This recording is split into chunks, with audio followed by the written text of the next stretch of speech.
Hoje vamos falar sobre como identificar a sustentabilidade de dividendos de uma ação. Eu vejo muitos investidores cometendo um deslize que é selecionar uma ação baseada no pagamento de dividendos elevados nos últimos 12 meses. E qual que é o problema disso? O problema é que ao somente se analisar os dividendos altos dos últimos 12 meses, pode ser que esse dividendo não seja sustentável. Como assim não é sustentável? Uma empresa não paga somente o que ela lucra? Na maior parte dos casos, sim, e mesmo assim, às vezes esse lucro ele não é sustentável. Pode ser que a empresa tenha tido um resultado acima da média, uma empresa de commodities em um setor cíclico, e ela teve os últimos anos muito bons, e por conta disso ela está pagando dividendos altos. Aliás, eu estou vendo isso ocorrer de lote aí entre as empresas listadas. Pode ser que a empresa tenha vendido algum ativo relevante e esse ativo não está mais no balanço da empresa e a empresa não consegue viver vendendo ativos para sempre, né? Uma hora ela tem que gerar caixa da operação. Então, para mim, esse é um problema que eu vejo nessa análise simplista de escolher uma ação baseada somente nos dividendos dos últimos 12 meses. E agora eu quero te ensinar 7 técnicas para você ver se esse dividendo é sustentável. Mas antes eu faço aquele convite aqui, já se inscreve no canal. Bom, uma das técnicas que eu recomendo para você, para decidir se um dividendo é sustentável, é analisar o histórico daquele dividendo, né? Você pode ir lá no Status Invest e ver a evolução dos dividendos. E às vezes é muito comum que você vai ver que nos últimos 12 meses deu um tiro, né? Foi muito para cima. E daí você pode ir no relatório trimestral, anual da empresa e geralmente vai ter uma justificativa, né? Tinha uma empresa há um tempo atrás que se destacava, né? A Sim, que é uma empresa dona de imóveis aqui em São Paulo, né? Alguns bons imóveis. E ela vendeu uma parte relevante do seu portfólio e devolveu para os acionistas através de dividendos esse capital. Só que quem entrava nos sites e procurava ações de alto dividendo via essa empresa e via aquele dividendo extremamente elevado, se não me engano, tá, pessoal, posso estar falando besteira, mas era algo como 50%. Obviamente, isso não é sustentável, uma empresa não pode ficar vendendo o seu portfólio para sempre, uma hora tem que viver da operação, né? E no caso da Sim, ela tinha vendido parte relevante do seu portfólio de imóveis, né? Um caso semelhante aconteceu com a EZTEC, se não me engano, em 2017. Ela fez uma venda de um imóvel muito grande, né? O EZ Tower, e aquele imóvel, apesar de a empresa ter construído justamente para vender, ela não tinha vários desses imóveis desse tamanho e dessa magnitude para vender todo ano. Então, era um dividendo não recorrente. Não tem nenhum problema da empresa pagar um dividendo não recorrente. O problema está em você achar que esses dividendos são recorrentes. E quando você analisa o histórico da empresa, provavelmente você vai ver quando oscila demais e com isso você vai poder fazer ali um mergulho e fazer uma análise para entender se aquele dividendo é sustentável ou não. Segundo fator que você pode analisar, e eu analiso também, é o chamado Dividend Payout. O que é o Dividend Payout? É o percentual do lucro que é distribuído no formato de dividendos. Então vamos supor que a empresa lucrou 100 milhões e ela distribuiu 30 milhões. Significa que ela distribui 30% do lucro, o que significa um Dividend Payout de 30%.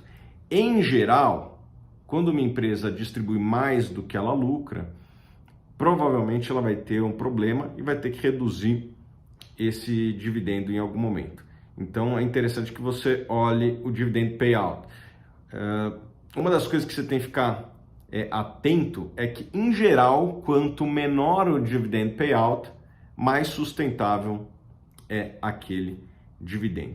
Terceiro fator que você tem que se atentar: o fluxo de caixa da empresa, né? Você consegue encontrar isso no relatório gerencial da empresa, tem também lá no Status Invest, você consegue dar uma fuçada, você consegue ver a evolução.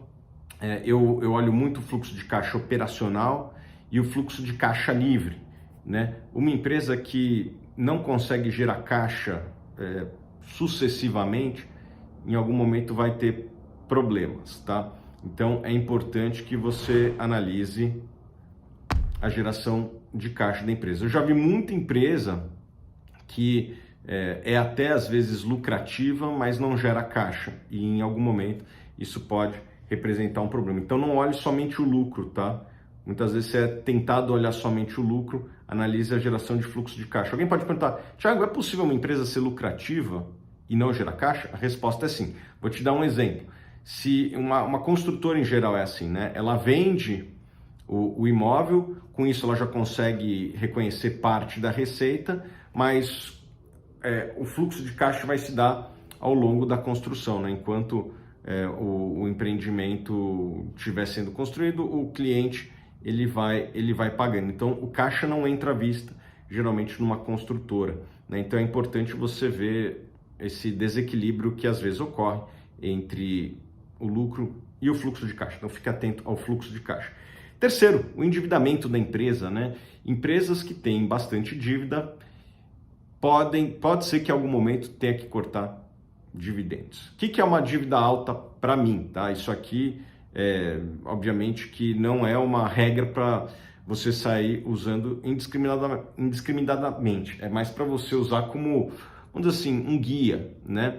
Eu não gosto de empresas que devam mais do que 100% do patrimônio ou 3 vezes a relação dívida líquida EBITDA. Alguém pode falar, pô, Thiago, você já recomendou lá atrás uma empresa de celulose que tinha esse endividamento.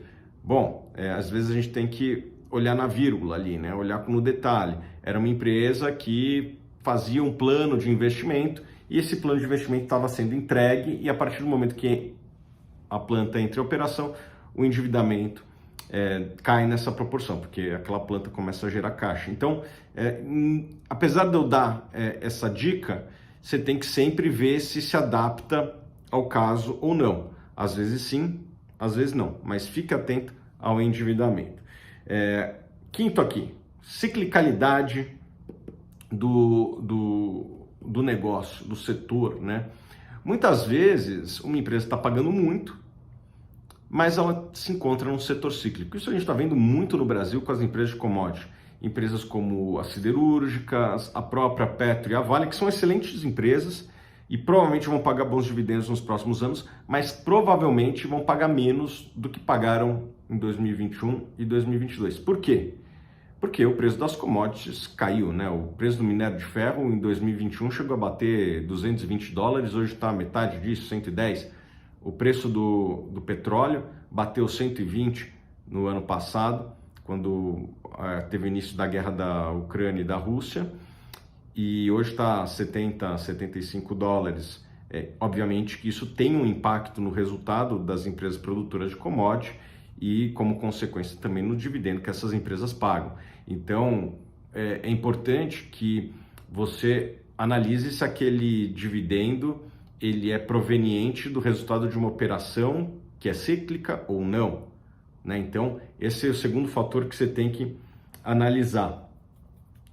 O sexto fator que você tem que analisar é um que eu chamei aqui de perspectivas futuras, né?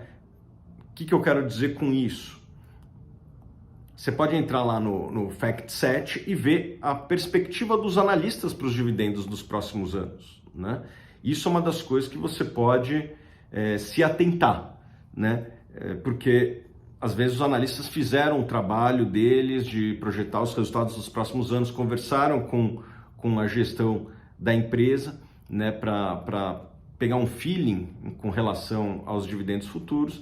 E na ferramenta lá no Status Invest, né, no Status Invest Forecast, você consegue lá ver, você consegue ver a perspectiva de praticamente qualquer empresa dos dividendos futuros desta empresa, né? E por último, eu acho que você pode acessar principalmente o que a empresa fala no conference call e também nos seus reports trimestrais.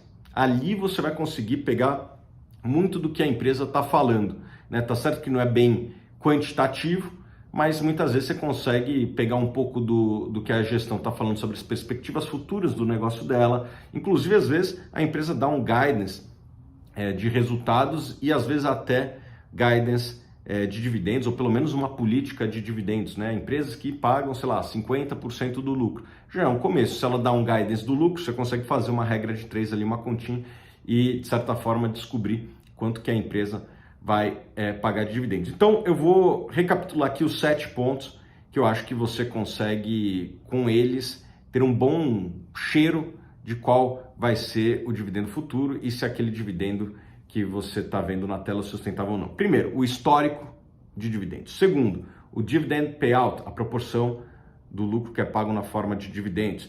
Terceiro, analisar o fluxo de caixa. A empresa gera um fluxo de caixa suficiente para pagar os dividendos? Quarto, o endividamento. O endividamento da empresa é sustentável ou é alto? Quinto, a empresa está no setor cíclico ou não? Quão cíclico é? Quanto mais cíclico é, mais difícil é manter um patamar alto de dividendos por muito tempo. Sexto, perspectivas futuras. Falei para ir lá no Fact Set, mas às vezes a sua corretora tem time de análise, ou você assina a Suno, que nós fazemos exatamente isso aqui, nós analistas damos as nossas perspectivas com relação aos dividendos futuros. A gente tem um time aqui dedicado que interage com vários stakeholders da empresa, cliente, fornecedor, competidor, a própria gestão, e com isso a gente consegue formar uma opinião, às vezes, muito mais embasada do que quem não gastou tanto tempo assim. E por último, analisar o report da empresa no site de Relações com Investidores, participar dos conference calls. Isso tudo é de graça e é acessível a todos. Com isso você tem 7 ferramentas para saber se aquele dividendo é sustentável ou não, tá bom? Forte abraço, espero que vocês tenham gostado desse vídeo e a gente se vê nos próximos vídeos.